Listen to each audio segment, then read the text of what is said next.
Well, it was very chaotic in the immediate aftermath, but actually King did have a succession plan. He had designated Ralph Abernathy, his closest friend and confidant in Montgomery, as his successor. And Abernathy took up the reins, proclaimed himself the Joshua of the movement, the Moses having just left the scene, and press attention focused on Abernathy and what he would do. Within a couple of years, people were clamoring for something a little bit more dynamic and charismatic than Abernathy ended up delivering. He was very different from King in his public presentation and persona. And the press began to speak of a leadership vacuum. A year or two after King's death, both the black and the white press, major news magazines and newspapers, began speaking of a leadership vacuum. And that raised a whole debate on whether we had perhaps passed the point where you could plausibly say that one man could represent the entire black American population.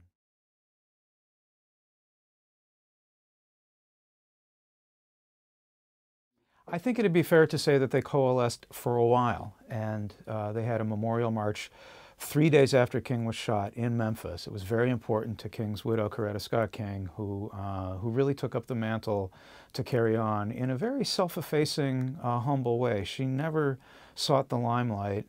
She really kept her distance from the press and kept her own opinions in check in a really remarkable way, but she was very determined to show the world that people were going to carry on the work, carry on the nonviolent work in particular, to discourage people from thinking that, as many people feared and believed, now that the representative of nonviolence had fallen to violence, people believed that nonviolence had been proved obsolete or had been disproven. That was a very popular view in the immediate aftermath among black and white. And Coretta King, Bayard Rustin, who had had his differences with King, came back together with other people you've heard of and many you haven't, to unify what was left of the movement. It had already been unraveling. Many of the rivalries and critics, excuse me, of the movement had been coming to the surface more and more already before King was shot.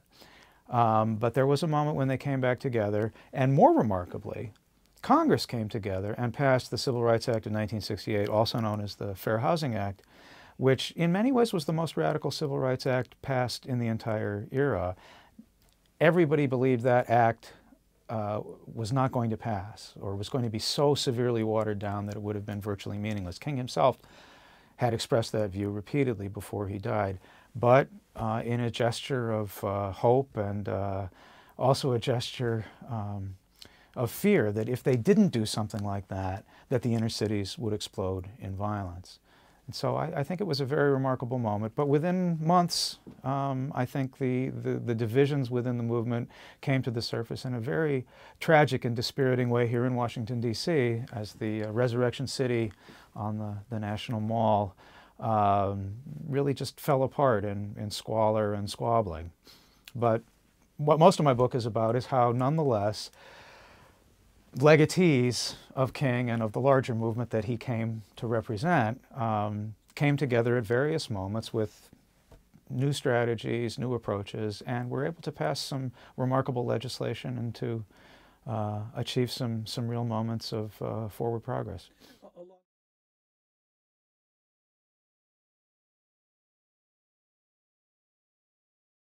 We are distracted by this moment in the mid-50s to the mid-1960s where King is the center of attention, and progress is so rapid and so radical. The Second Reconstruction comes off amazingly, that casts a shadow over everything else that had happened before and after. And what I want to emphasize in this book is that's really an unfair and unrealistic, unreasonable standard to hold the struggle for freedom and equality to. Most periods of history are not like the mid-1960s, when radical legislation is being passed, when the Constitution is being amended, when the Supreme Court is reversing itself, decades of precedent. when the unfinished business of the Civil War and Reconstruction is actually brought to the surface and sorted out again.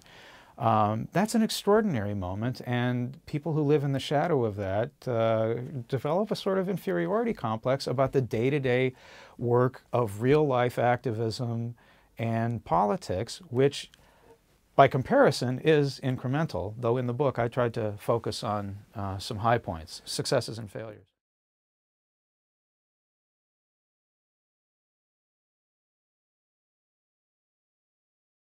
I think it's contentious. I think people disagree over what it really means, and I think that's healthy, and I think that's what's best, is that people have to be reminded. People think, well, he stood for nonviolence, that means that he wasn't terribly radical. They have a simplistic view of, you know, the difference between people who are willing to resort to violence and people who aren't. And teachers like me, who have students who are interested in these things, try to show them that, you know, when Malcolm and King actually talked, in some ways they came to some agreements late in Malcolm's life. He was assassinated in 1965, 3 years before King.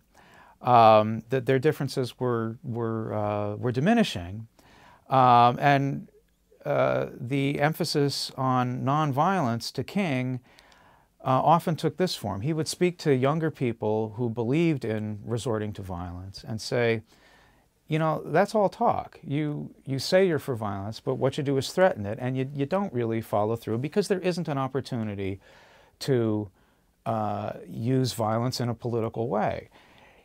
King was falsely accused of only using nonviolence in a defensive way, and people had this myth, this untrue rumor about him that if somebody, some criminal invaded, or some terrorist, some Klansman invaded your home and threatened your children, that you would just passively sit there and let it happen. King never said that. The whole project of recruiting people to a nonviolent movement was not about private incidents of criminal and terrorist activity.